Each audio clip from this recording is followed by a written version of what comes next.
လူစုံပြီလားလို့ငါမင်းနေတယ် ဆရာချိုးချိုးလေးလာမှလားမသိဘူး ရုံငန်းမှာပို့ ဟဲ့နင်တို့ဟိုသတင်းကြပြီငါတို့ကြောင်လေဆရာအစ်စ်ပြောင်းလာတယ်တဲ့အဲ့ဒီဆရာကလေငါတို့အတန်ကိုတင်မယ်လို့လည်းပြောတယ် ဟဲ့လားအဲ့ဒါဆိုရင်ငါတို့ကြည့်ထားတဲ့ကိုရီးယားကားရဲ့လို့ဆရာချိုးချိုးလေးလာမှလားမသိဘူး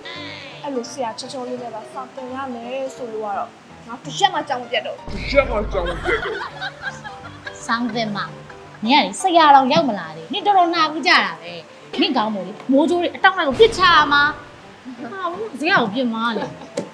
လည်းငါဆာတာပါဟဲ့ညာဟဲ့ဆရာတို့ထင်တယ်လာနေပြီလာနေပြီ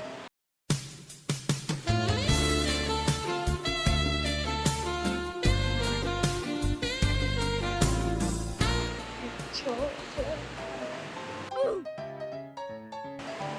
မင်္ဂလာပါဆရာ ခဏည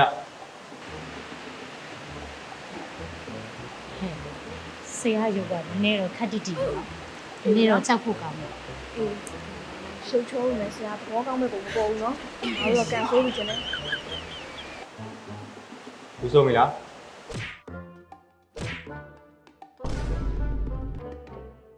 လူစုံပြီလားလို့ငါမင်းနေတယ်ကြားကြပါ ဆောင်းပြီးကြ အဲဆိုရင်စကားနည်းနည်းပြောမယ်ဆရာကတော့ဒီနေ့ကနေစပြီးဟောဒီတန်ကိုကြိုင်မဲ့တန်းပိုင်ဆရာပဲအဲ့တော့ဒီတန်းဆရာပိုင်တဲ့တန်းဖြစ်တဲ့အတွက်ဆရာတင်တဲ့ဘာသာမှာကြားခဲ့သည်ရှိတော့မင်းတို့ဆရာနဲ့နေမကဘူး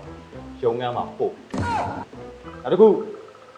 စာတင်နေတဲ့အချိန်မှာစကားမများနဲ့အာယုံမလွဲနဲ့ပြောစကားဆိုစကားနားမထောင်ရင်လည်းရုံငန်းပို့တ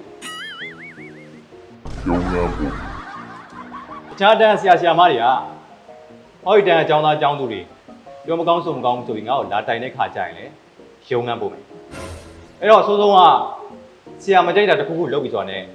မင်းတို့ရုံငန်းပို့ ဟိုဆရာဟိုလေအဲ့ဒါဆိုရင်တတို့ကစာသင်ခန်းထဲမှာမနေရတော့ဘောနော် မင်းကကြောင်းလာပြီးစာသင်ခန်းထဲမှာမနေဘူးဘယ်မှာနေလဲ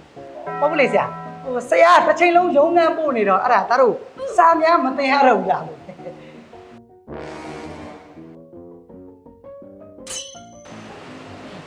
ဆရာတားတို့တခါလုံးဆိုရင်ရုံးနဲ့စက်မှာစက်မှာ ထိတ်ဆန်းဟောသေးလို့လာစမ်းလားဟလားဟမ်ဘုံလုံးရုံငန်းရောက်ချင်ပြီထင်တယ်စောက်တော့စားသိမယ်စကားများတယ်